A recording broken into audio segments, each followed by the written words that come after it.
Bismillahirrahmanirrahim. Assalamualaikum warahmatullahi ta'ala wabarakatuh dan salam sejahtera. Melati kuntum tumbuh melata, sayang merbah di pohon cemara. Assalamualaikum mulanya kata, saya sembah pembuka bicara. Pesta Buku Antarabangsa Kuala Lumpur PBLKL 2025. Nama diberi Muhammad Mukti Aziz bin Tuan Abdul Rahman, pelajar dari Sekolah Menengah Kebangsaan Seri Payung, Marang, Terengganu.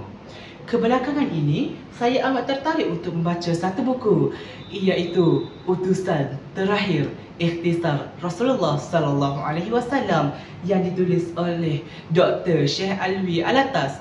Buku ini menceritakan tentang kisah Rasulullah dari lahirnya Rasulullah hingga wafatnya Rasulullah.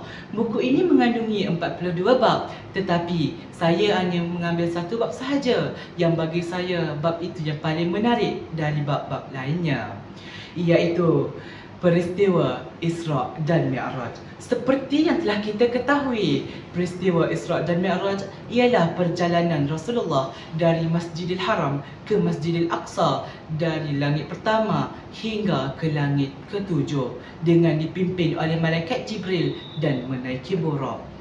Rasulullah sallallahu alaihi wasallam naik ke langit ketujuh untuk menerima wahyu salat.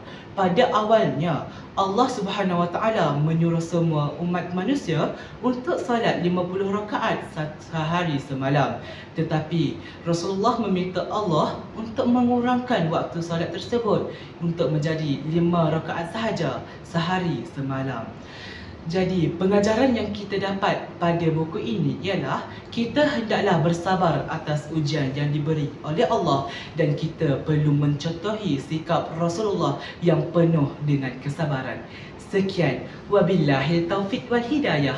Wassalamualaikum warahmatullahi ta'ala wabarakatuh.